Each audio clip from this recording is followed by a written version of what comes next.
Oke, yuk Bismillahirrahmanirrahim. Bismillahirrahmanirrahim. Assalamualaikum warahmatullahi wabarakatuh.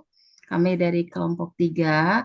Pada kesempatan kali ini kami akan mempresentasikan mengenai komunikasi bisnis dan diplomasi korporat. Tapi sebelumnya izinkan kami untuk memperkenalkan diri. Nama saya Rani Agustina dengan NIM 2025008037 dan rekan saya. Oke, nama saya Muhammad Fad Abdullah dengan NIM 2025008008. Oke, dilanjut. Di sini kami akan mempresentasikan hasil analisis kami terhadap UMKM, yaitu UMKM Warung Kenangan, yang dimana latar belakangnya adalah komunikasi merupakan hal yang sangat penting di dalam dunia kerja dan karena membantu menyampaikan informasi, memberikan arahan, menjalin kerjasama, dan mendukung kelancaran operasional usaha. Komunikasi bisnis yang jelas dapat dan efektif dapat meningkatkan koordinasi kerja serta pelayanan kepada pelanggan. Sedangkan komunikasi yang kurang baik dapat menimbulkan kesalahpahaman dan masalah dalam pekerjaan. Oleh karena itu, observasi di warung kenangan diterapkan dan bagaimana cara meningkatkan efektivitasnya agar usaha dapat berjalan lebih baik. Oke, next slide. Ini ada profil usahanya. Warung Kenangan merupakan usaha yang bergerak di bidang kuliner atau makanan yang berlokasi di Jalan Oto Iskandar, Gang Pelita, Sukabumi, nomor 6, T1 RW 2, Kelurahan Nenggeleng, Kecamatan Citemiang, Kota Sukabumi. Usaha ini didirikan pada tahun 2023 oleh Siti Dini Alpiah dan tujuannya adalah menyediakan makanan dan minuman yang enak untuk berkualitas serta memiliki harga yang terjangkau.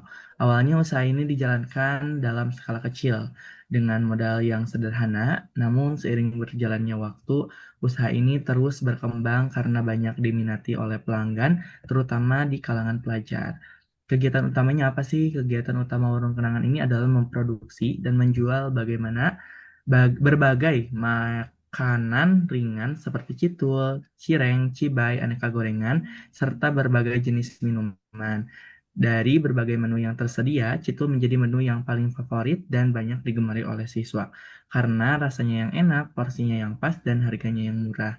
Selain itu, pemilik juga selalu berusaha menjaga kualitas rasa dan kebersihan produk agar pelanggan merasa puas. Warung Kenangan juga terus berusaha memberikan yang terbaik kepada para pelanggan dengan menjaga kualitas rasa makanan dan minuman yang dijual. Selain itu, Warung Kenangan juga tetap mempertahankan harga yang terjangkau di era kini sehingga dapat dinikmati oleh berbagai kalangan, terutama para siswa. Dengan metode pelayanan yang ramah ini, tentunya eh, kualitas produk yang baik dan harga yang bersahabat, Warung Kenangan berharap dengan metode tersebut dapat terus menjadi pilihan tempat jajan favorit bagi pelanggan, khususnya kalangan pelajar. Next slide, sama Karani boleh.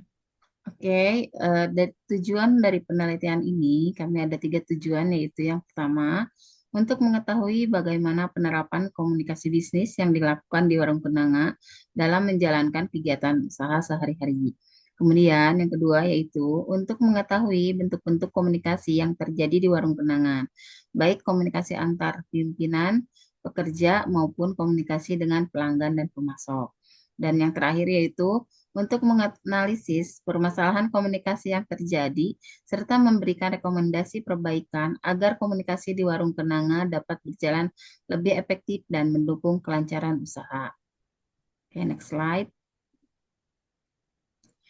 Hasil observasi dan jenis komunikasi yang kami teliti yaitu kami mendapatkan ada empat jenis komunikasi. Di sini yang pertama yaitu komunikasi ke atas, di mana berdasarkan hasil wawancara kami, komunikasi ke atas di Warung Kenangan berjalan dengan baik. Pekerja dapat menyampaikan laporan, masukan, dan kendala secara terbuka kepada pimpinan. Pimpinan juga terbuka menerima saran, keluhan, serta memberikan solusi atas permasalahan yang dihadapi pekerja. Kemudian di sini ada komunikasi ke bawah.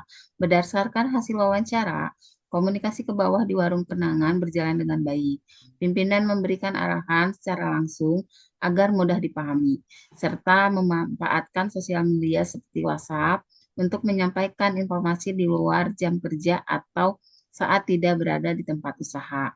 Dan yang ketiga yaitu ada komunikasi horizontal, di mana komunikasi horizontal di warung kenangan ini sebelumnya memang berjalan dengan baik saat masih ada dua orang pekerja yang saling berkomunikasi dan membantu dalam pekerjaan. Namun saat ini komunikasi horizontal hampir tidak ada karena hanya terdapat satu pekerja. Mesti berjalan demikian, operasional usaha tetap berjalan lancar berkat komunikasi yang baik antara pimpinan dan pekerja. Dan yang terakhir yaitu komunikasi informal, di mana berdasarkan hasil observasi, komunikasi informal di warung kenanga berjalan dengan baik melalui obrolan santai antara pimpinan dan pekerja. Hal ini menciptakan suasana kerja yang nyaman dan akrab, namun tetap menjaga kesopanan dan etika dalam berkomunikasi. Oke, next slide, L. Oke, next slide. Di sini kita ada permasalahan komunikasi yang terjadi ataupun permasalahan yang kita temukan saat kita menganalisa. Yang pertama ada penggunaan bahasa yang kurang tepat saat melayani pelanggan, di mana salah satu permasalahan komunikasi yang ada di warung kenangan ini yaitu penggunaan bahasa yang kurang tepat. Karena mungkin usia karyawan dan pelanggan relatif sebaya, terkadang digunakan bahasa sehari-hari yang kurang pantas dalam lingkungan kerja.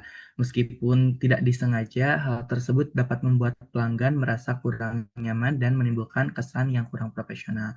Dikarenakan mungkin karyawan itu merasa dirinya itu masih seusia dengan pelanggan, mungkin masih menggunakan bahasa-bahasa yang kurang tepat seperti itu. Yang kedua, kita ada keterlambatan karyawan dan kurangnya kemandirian dalam kerja. Hasil analisis kami yaitu permasalahan yang kedua di warung kenangan adalah karyawan yang terkadang datang terlambat karena jarak rumah yang cukup jauh, sehingga menghambat operasional dan berdampak pada pengurangan gaji. Selain itu, pimpinan juga masih sering mengingatkan karyawan untuk menjalankan tugas secara rutin, sehingga kedisiplinan, tanggung jawab, dan kemandirian dalam bekerja masih perlu diingatkan. Nah, permasalahan yang keduanya itu terkadang si karyawan itu telat dan itu sangat menghambat sekali terhadap operasional si perusahaan itu tersendiri. Nah, untuk itu pasti ada pengurangan gaji. Mungkin dari pengurangan gaji ini karyawan merasa jadi tidak bertanggung jawab dan perlu diingatkan terus. Oke, next. Di sini ada evaluasi dan diplomasi korporat. Yang pertama, kita ada penanganan konflik dan kesalahpahaman internal. Berdasarkan hasil observasi kami, warung kenangan menangani konflik dan kesalahpahaman dan komunikasi terbuka, pimpinan memberikan arahan dan penjelasan secara langsung kepada karyawan mengenai kesalahpahaman yang terjadi, serta memberikan kesempatan bagi karyawan untuk menyampaikan alasan atau kendala yang dihadapi. Untuk meningkatkan efektivitas komunikasi, disarankan adanya evaluasi rutin antara pimpinan dan karyawan, serta penguatan etika komunikasi dan kedisiplinan agar pemahaman dapat diselesaikan ataupun agar permasalahan dapat diselesaikan lebih cepat dan tidak berkembang menjadi masalah yang lebih besar. Yang kedua, kita ada strategi komunikasi dengan pihak eksternal. Berdasarkan hasil observasi kami juga, komunikasi warung kenangan dengan pihak eksternal sudah cukup baik. Pelanggan dilayani dengan ramah dan sopan, karyawan selalu diingatkan untuk yang baik, serta kritik dan saran dari pelanggan dijadikan sebagai bahan evaluasi. Komunikasi dengan pemasok juga dilakukan secara langsung dan baik melalui telepon maupun WhatsApp untuk memastikan kesediaan bahan atau kesediaan bahan baku. Menurut kami komunikasi tersebut dapat lebih ditingkatkan lagi gitu ya, melalui 3S 1R, yaitu senyum, sapa sopan, dan ramah secara konsisten, lebih terbuka terhadap masukan pelanggan, serta menjaga komunikasi yang jelas dan tepat waktu dengan pemasok agar hubungan kerja sama tetap baik dan operasional usaha berjalan dengan lancar. Oke, next slide, Harani. Oke, dari kami ada rekomendasi perbaikan untuk perusahaan ini, yaitu yang pertama, meningkatkan etika komunikasi. Yang kedua, pertahankan keterbukaan komunikasi. Kemudian, meningkatkan kedisiplinan waktu. Dan yang terakhir, yaitu meningkatkan komunikasi eksternal. Oke, mungkin presentasi ini cukup sekian dari kami. Dan mungkin tidak ada sesi tanya jawab ya. Terima kasih banyak atas perhatiannya. Saya Rani Agustina dan rekan saya Muhammad Muhammad Fahad Pak. Abdullah. Kayak mengundurkan diri. Assalamualaikum warahmatullahi Waalaikumsalam wabarakatuh. warahmatullahi wabarakatuh. Terima Terima kasih. kasih.